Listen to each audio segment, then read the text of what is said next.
ആദ്യത്തെ ഓണച്ചിത്രം ഓർമ്മയുണ്ടോ ലാലേട്ടൻ? ഞാൻ ആദ്യം അഭിനയിക്കുന്ന തിരനോട്ടം എന്നുള്ള സിനിമയിലാണ്. തീർച്ചയായിട്ടും ആ ഓണമൊക്കെ ട്രിവാൻഡ്രത്ത് തന്നെ എൻ്റെ അമ്മയുടെയും അച്ഛൻ്റെയും കൂടെയൊക്കെ ആയിരുന്നു. മഞ്ഞിൽ വിരിഞ്ഞ പൂക്കൾ എന്ന ചിത്രത്തിൻ്റെ സമയത്ത് എനിക്കൊരു ആക്സിഡൻ്റ് ഉണ്ടായി. ഞാൻ നവോദയ എന്ന് പറയുന്ന അവരുടെ വണ്ടിയിൽ തന്നെ ഞാൻ മോട്ടോർ ബൈക്ക് കൊണ്ടിടിച്ചിട്ട് ആ ഓണം ഞാൻ ഓർക്കുന്ന കാര്യം, ഞാൻ ഹോസ്പിറ്റലിലായിരുന്നു. ബാക്കി എൻ്റെ കൂടെ ഉള്ളവരൊക്കെ ഊണ് കഴിക്കാനായിട്ട് മദ്രാസിലെ സുരേഷ് കുമാറിൻ്റെയൊക്കെ അവരുടെ അങ്കിളിൻ്റെയും ഒക്കെ വീട്ടിൽ പോയ സമയത്ത് ഞാൻ ഹോസ്പിറ്റലിലാണ് കിടന്നത്. അന്ന് നമുക്ക് വളരെ സങ്കടം തോന്നി, ഇന്നൊരു ഓണമാണല്ലോ, എനിക്ക് ഊണ് കഴിക്കാൻ പറ്റില്ല. എല്ലാ ദിവസവും ഉണ്ണുന്ന ആളാണ്, പക്ഷേ ആ ദിവസത്തിനൊരു പ്രത്യേക മാധുര്യം ഒന്നുണ്ടായി. അങ്ങനെയൊക്കെ റിക്കളക്റ്റീവ് ചെയ്ത് പറയാവുന്ന അങ്ങനെയുള്ള കാര്യങ്ങളേ ഉള്ളൂ.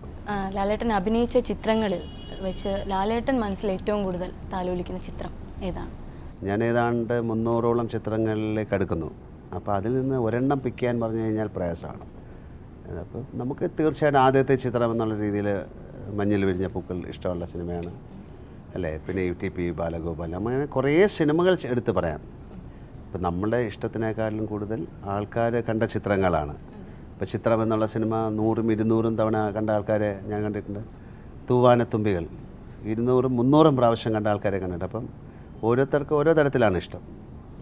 ഇപ്പം എനിക്ക് വാനപ്രസ്ഥം എന്നുള്ള സിനിമ ഇഷ്ടമാണ്, അല്ലെങ്കിൽ ഭരതം എന്നുള്ള സിനിമ ഇഷ്ടമാണ്, മണിച്ചിത്രത്താഴ്, അങ്ങനെ ഒത്തിരി സിനിമകൾ നമുക്ക് പറയാം.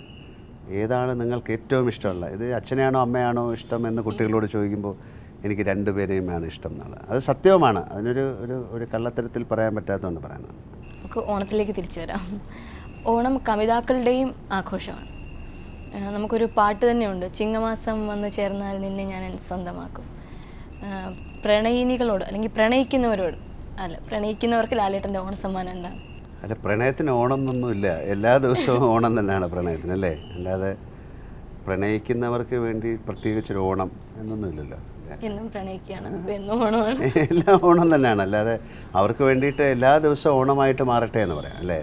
റൊമാൻസിന് അങ്ങനെ ഒരു പ്രത്യേക ദിവസങ്ങളൊന്നുമില്ല. പിന്നെ പിൽക്കാലത്തല്ലേ ഈ വാലന്റൈൻസ് ഡേ എന്നൊക്കെ പറഞ്ഞ് ഓരോ ദിവസങ്ങൾ വരുന്നത്, അതൊക്കെ വെളിയെന്നുള്ളതാണ്.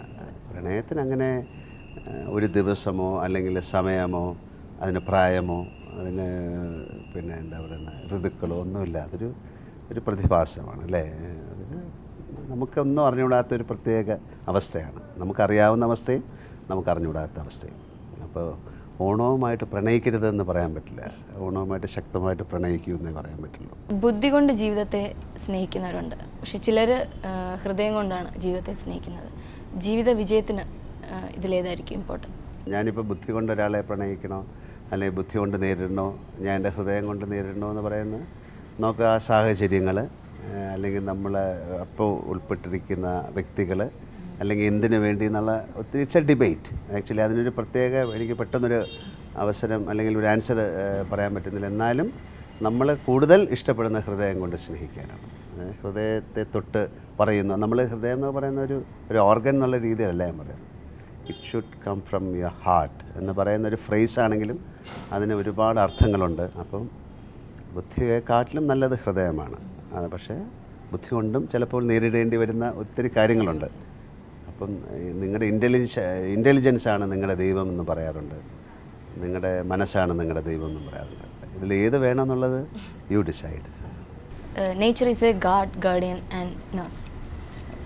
പ്രകൃതിയെ ലാലേട്ടൻ എങ്ങനെയാണ് കാണുന്നത്? ലാലേട്ടൻ്റെ കാഴ്ചപ്പാട് ഋതുമർമ്മരങ്ങളിൽ മൂകാംബിക യാത്രയും കുടജാദ്രി കയറ്റവും അവിടുത്തെ ഓരോ പുല്ലിനെയും പൂവിനെയും പോലും വളരെ മനോഹരമായി വർണ്ണിച്ചിട്ടുണ്ട് ആ ബുക്കിൽ. അപ്പം ഒരുപാട് യാത്രയെ സ്നേഹിക്കുന്ന ഒരാളും കൂടിയാണ് ഞാൻ. വളരെയധികം ഈ നേച്ചറിനെ ഇഷ്ടപ്പെടുന്ന ആളാണ്. അങ്ങനെയാണ് വേണ്ടതും, എല്ലാവരും അങ്ങനെയാണ് മാറേണ്ടതെന്ന് പറയുന്നത്.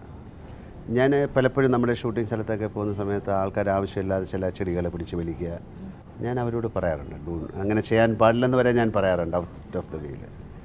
അത് ചില ആൾക്കാരുടെ ഹാബിറ്റാണ്, സംസാരിക്കുമ്പോൾ ഇലകൾ പറിച്ച് കളയാൻ പറ്റുന്നത്. ഇപ്പോൾ എറണാകുളത്ത് എൻ്റെ വീട്ടിൽ തന്നെ വളരെയധികം മരങ്ങളുണ്ട്. ആ മരങ്ങളൊന്നും വെട്ടാതാണ് ഞാൻ എൻ്റെ വീടുണ്ടാക്കിയത്. ഒരു മരം വെട്ടേണ്ടി വന്നു. പക്ഷേ ഞാൻ അന്ന് എനിക്ക് വളരെയധികം അസ്വസ്ഥനായിരുന്നു. എനിക്കത് കാണണ്ടെന്ന് പറഞ്ഞു. അത് ജസ്റ്റ് എല്ലാം എടുത്തുകൊണ്ട് പോയതിന് ശേഷമേ ഞാൻ പോയി നോക്കിയുള്ളൂ. അത് നമുക്കതിനോടുള്ള സ്നേഹമാണ്, നേച്ചറിനെയാണ് സ്നേഹിക്കേണ്ടതും. കാര്യം ഏറ്റവും സത്യമെന്ന് പറയാവുന്ന കാര്യമാണ് നേച്ചർ. പ്രകൃതിയെ സ്നേഹിക്കുക എന്ന് പറഞ്ഞിട്ട് കുറേ ആൾക്കാർ വിപ്ലവം ഉണ്ടാക്കുന്നതുകൊണ്ട് കാര്യമില്ല. അത് അത് നല്ല രീതിയിൽ സ്നേഹിക്കാൻ ആൾക്കാരെ എഡ്യൂക്കേറ്റ് ചെയ്യേണ്ടത് നമ്മുടെ ധർമ്മമാണ്. നേച്ചറാണ് നമ്മുടെ ദൈവം, നേച്ചറിൽ കൂടെയാണ്. അതായത് ഈ പെട്ടെന്ന് നമ്മൾ പറയുമ്പോൾ ഇപ്പോൾ കേരളം എന്ന് പറയുന്ന ഏറ്റവും സൗഭാഗ്യകരമായ അല്ലെങ്കിൽ സൗഭാഗ്യമുള്ളൊരു സ്റ്റേറ്റാണെന്ന് പറയുന്നതുകൊണ്ട് നമുക്ക് ഈ നേച്ചറിൻ്റെ ഒന്നും വളരെ കുഴപ്പങ്ങളൊന്നും നമ്മൾ കണ്ടിട്ടില്ല.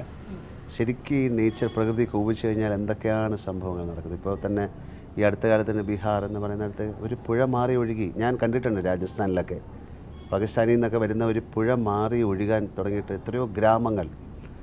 അതിന് നേച്ചർ എന്ന് പറയുന്നതിന് എന്ത് വേണേലും നമ്മളോട് ചെയ്യാം അല്ലേ. ഒരു ദിവസം ശരിക്കും ഒരു എനർജി അല്ലെങ്കിൽ സൺലൈറ്റ് ഇല്ലെങ്കിൽ ആലോചിച്ചു, മഴ എല്ലാം ഭംഗിയായി കിട്ടുന്ന ഒരു സ്ഥലമായതുകൊണ്ടാണ് നമ്മൾ ഇതിനെക്കുറിച്ച് കൺസേൺഡ് അല്ലാതാകുന്നത്.